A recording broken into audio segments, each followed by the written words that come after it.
If you were under a rock and potentially missed what happened yesterday, Alabama basketball opened the day with a score of 103-96 against St. John's in Madison Square Garden. It was a phenomenal game, and it was a great day to start off what was a great day of basketball and football for the University of Alabama. I thought that the way that Alabama basketball played in this game was perfect.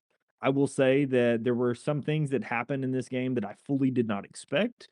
There were some parts of the team that I don't think played as well as I would have hoped, and then some that played substantially better than I would have hoped. And just overall, I think that coming out of this game, I have a lot more hope of this team and what they can be than I did prior to going into this game. So let's talk about that. Let's talk about what Alabama did really, really well. Got the box score here pulled up. Got a few things on that I want to talk about, but then I want to talk a kind of bigger picture about what happened in this game for anybody that may have seen or did not. So, as I mentioned, Alabama does win 103-96. This is a game against Rick Pitino's St. John's team that, last season, as we talked about in the preview episode, was a phenomenal defensive team, was number 2 defense in the country. They did a couple of things really well. They turned you over, they blocked a lot of shots, they got a ton of offensive rebounds. And so I knew that those were going to be some of the keys for today's game, right? Don't turn over the basketball, don't let your shots get blocked, rebound the basketball. Those are some basic things. But additionally, I knew our front court was going to have to play big, and they did. However, the person that played the biggest did not come from the person that I expected, and we'll talk about that in a second. But then additionally, I knew that our guards were going to have to play, within themselves and really be the difference maker in this game. And that was kind of the when you talk about this game, that's what people are going to take from it is that Alabama's guards were incredible. So, from a box score perspective, what happened on the stat sheet? Aiden Holloway, LeBaron Fallon, and Latrell Wrightsell played huge in this game. Aiden and Latrell, you'll know they missed the first game. We talked about it. We expected them to be back in this one. They were indeed back, as we discussed. Nate Oates even gave a shout out to the athletic training staff because of how well they were able to get them back and able to play. And obviously, not only did they play, they played phenomenally well. Aiden Holloway showed some defense that we did not see out of Aiden Holloway last season. I thought that he's taken a real step forward from a defensive perspective. You can tell he's gotten the weight room. You can tell that he's gotten his strength up. His speed with the ball in his hands is as fast as it's ever been. He looks incredible with the ball in his hands. When he got switched onto a big, it was an automatic 2 points. He got him on his hip immediately, was able to finish right at the rack. He goes 7 of 9 from 2, and that was really the difference maker in this one. Aiden was not somebody that was able to get to the hoop a ton last season. Part of that was due to the fact that you had Philon and Mark Sears, but I think that Aiden in this role has done really, really well. It also he was able to play, even though, and we'll talk about the fouls in this game. Aiden and LeBaron both had Aiden actually ends up fouling out of this game, but Aiden and LeBaron had 3 and 4 fouls for a huge percentage of this game. And the fact that they were able to play how they were able to play, I thought was a huge positive for this game. Aiden only shoots 2 of 9 from three. We don't expect that out of him. He's somebody that I know will shoot better, so I'm not too concerned. Sometimes he goes through these where he just has a rough game, but I would expect he's going to keep shooting lights out. And in the Purdue game, I would fully expect him to really shoot it super well because we do have that Purdue game coming up on Thursday. Then we'll go to Trelly before we talk about LeBaron. Latrell Wrightsell, again, we talked about him being back. I will say there was a little bit of a scare in this one where Latrell Wrightsell actually hobbled off the court. I know a ton of people were freaked out on Twitter and stuff. It was announced that it was just a cramp. He went into the locker room, got some fluids. He was all good. But, the fact that Latrell was able to play, he played 22 minutes in this game, shot 4 of 8 from three, 2 of 5 at the rack. Actually didn't shoot the free throws particularly well, which is pretty surprising due to the fact of how Latrell does at the free throw line. He went an entire season without having missing a free throw. However, he gets 4 steals, and I think that's the thing I want to point out because I think that what this team showed us is their ability. Now, was the defense perfect? No. Did they give up 96 points? Yes. However, they give up 96 points with 28 of those being free throws, right? So there's a value in that. Nate Oates would say, hey, you got to defend without fouling. And absolutely, that's something I'm sure that we're going to talk about. But I do think that there were defensive moments in this game that you can definitely take away. We get 9 steals in this game. We over doubled them up from a steals perspective. We get 5 blocks, we beat them in blocks. The fact that we were able to get more blocks and double the steals of a team that was an elite defensive team last year is a huge, huge deal to me, right? Alabama, as we've said, is never going to be the team that holds you to 60 points because we had 84 possessions in this game, right? 84 possessions means if you're holding somebody to 60 points, that's like a point, maybe point 0.8 points per possession, 0.75. That's tiny from a points per possession. And most teams are going to be more efficient than that. When we're putting up a 1.23, it's really just being a better defense than what your offense is giving, right?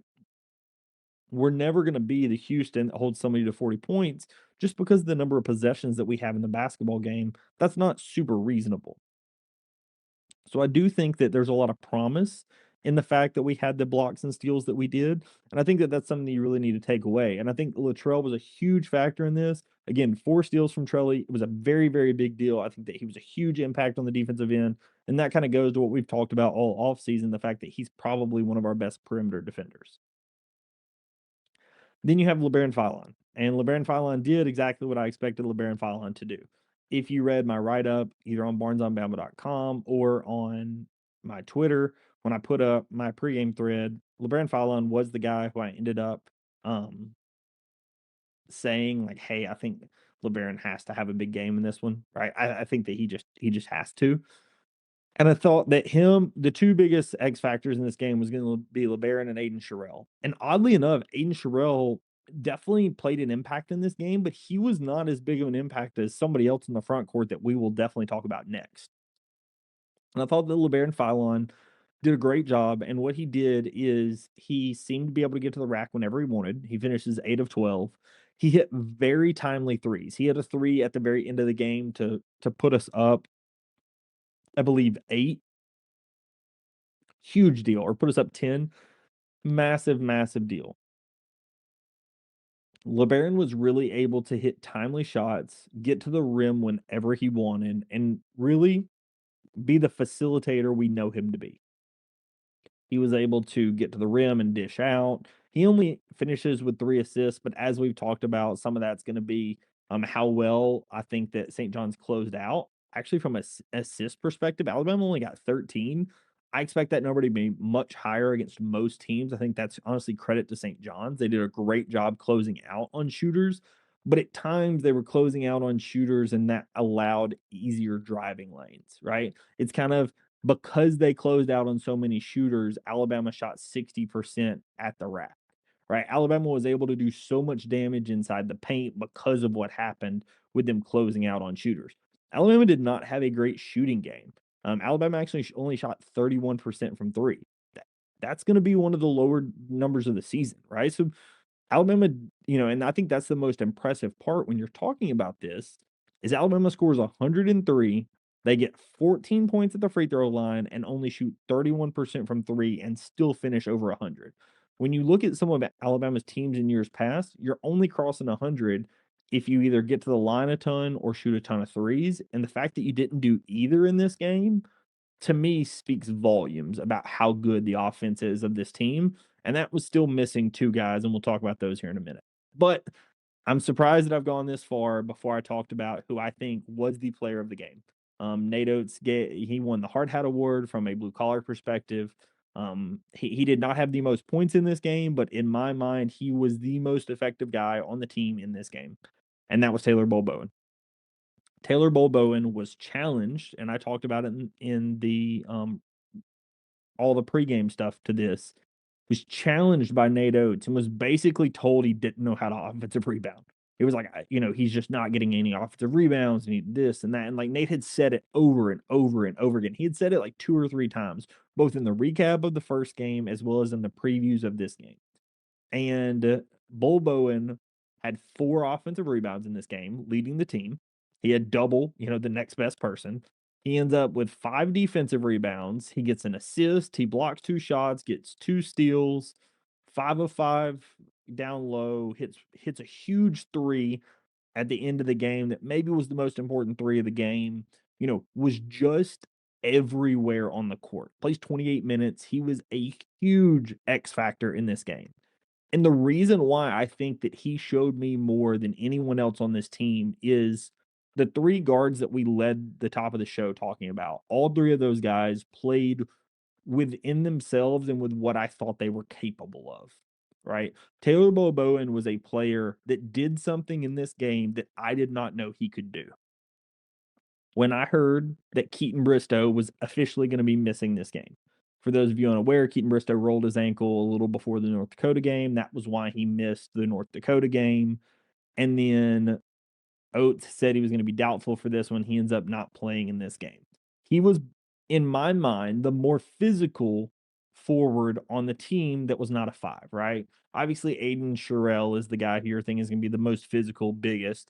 But out of the 4s that we have, I thought that Keaton Bristow was by far the more physical 4, and having Taylor Bowen was gonna be a detriment to this game because I personally did not think that Taylor Bowen was big enough to match up with a guy like Zuby Ejiofor, and he proved me wrong. Props to him. And the broadcast even mentioned, and my fiance was laughing about it. They called Taylor Bowen built like a blade of grass, right? Like he's not a huge guy. Ken Palm has him listed at 6'10", 202, which for the record is the same weight that they have listed for Houston Millette. That's 5 inches shorter than him, right? So he is not a big guy. But he was able to defend Zuby Ejiofor, who's 6'9", 245, built much stronger than him. He was able to defend him for large portions of this game. He played small ball 5 and was able to be effective. Nate cross-matched him at times and had him still playing on Zuby even when we had a 5 out there. Like, Taylor Bowen was a massive, massive X factor in this game. He was the most important player in my opinion, and the fact that like I said, I just did not know that he was capable of what he showed us. And that's a huge deal, especially going into the Purdue game where they have Trey Kaufman-Wren and they have Oscar Clough that are gonna be playing the 4 and the 5. The front court is not gonna get any easier this next game, right? This next game has as good a front court as St. John's does. Trey Kaufman-Wren is a phenomenal player. Oscar Clough is a phenomenal player. So you're gonna need another big game out of Taylor Bowen, but my ability to think that he can do it is elevated even more just because of what I saw him do in this game. Again, I didn't know that he was capable of it and super excited to see what he was able to do in this one. Another guy that I think we just absolutely have to talk about in this one was Amari Allen. Amari Allen, there was some people that kind of talked about him last, when he was being recruited, is I don't know if he's going to play a lot. He played against a bunch of bad people. Amari Allen has shown he's one of the most important players on this team. Simply put, he's one of the most important guys on this team, and Natos trusts him, and for great reason. Amari Allen did not shoot it well. Missed his 2 threes, went 3 of 6 from inside the arc, so that's fine. But he grabs 10 rebounds, and that's a huge deal, right? Having a guy that's 6'8" and can rebound like that at a guard-ish position helps speed up the tempo of this team because Amari Allen grabbing those 10 rebounds, he's leading the break, right? Well, he doesn't need to pass it to somebody else. He has the handles to be able to just go ahead and lead the break. And that keeps your speed up, that keeps your tempo up. He additionally gets a block in this game, a steal in this game, a couple of assists. Huge, huge X factor in this game. Davion Hannah only played 2 minutes in this one because he attempted another poster dunk and unfortunately came up just short and hurt, landed on his tailbone and just, hurt himself and then was not really able to, he played a little bit and came back in, but he wasn't ready. Right. At the end of the day, he was hurt. He is somebody that I know that Natos trusts as well. I expected him to have a big game in this one as well, especially after what we saw in the exhibitions as well as the first game. But unfortunately, Davion Hannah did not play a ton in this one. Noah Williamson, London, Collins, they all played. None of them had huge impacts. Noah, I will say, at times got embarrassed in this one. The speed in which we play definitely hurts him, and I will say at times when he was matched up on Zuby, it was bad. It was really, really bad. If you had asked me, Aiden Sherrill's in foul trouble, who's the more effective 5? Taylor, Noah, or Collins? I'd definitely say probably Noah over Taylor, maybe Taylor over Collins, but just not sure. like Taylor was by far more effective than the other two, and it wasn't close, right? Again, Taylor Balboa showed me something in this one that I am very, very, very proud of. And I think that going into this Purdue game, that is a huge confidence booster on what he's capable of and as well as what he can do for this team. And I think that is a very big deal when you talk about having Purdue coming into town on Thursday.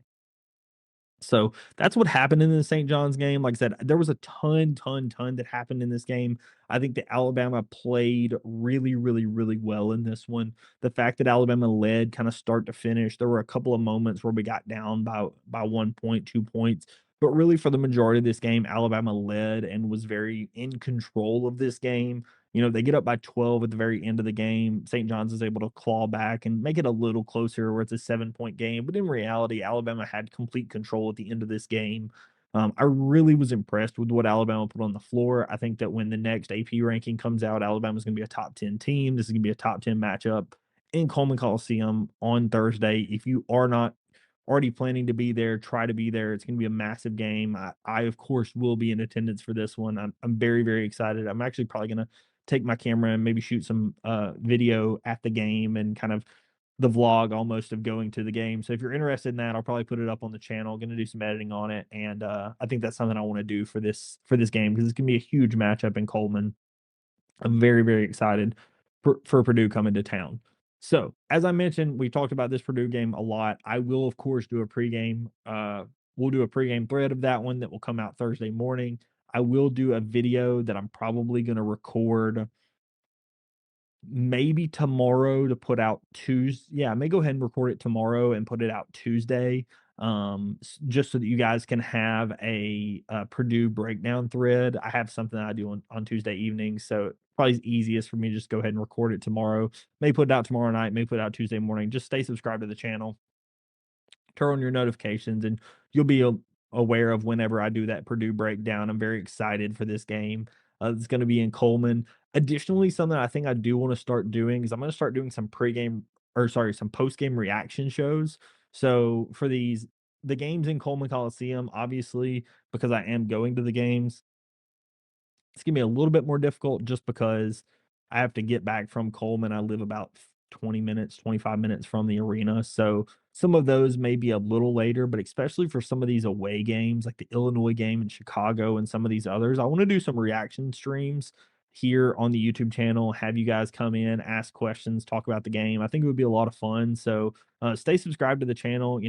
I will go ahead and put out any of the ones I'm gonna do that. I'll put out a premiere so that y'all know I'm planning to do it, and then I'll just set a time that, "Hey, this is around when it's gonna be," but just know it's gonna be a reaction to the game, and I'll try to go live as quickly after the game as I can. Obviously, the away games are gonna be a little easier because 'cause I'll be watching those from home, and then the home games, of course, I just need to have time to get back from Coleman, but I think that would be a lot of fun. So if you're interested in those, go ahead and let me know down in the comments.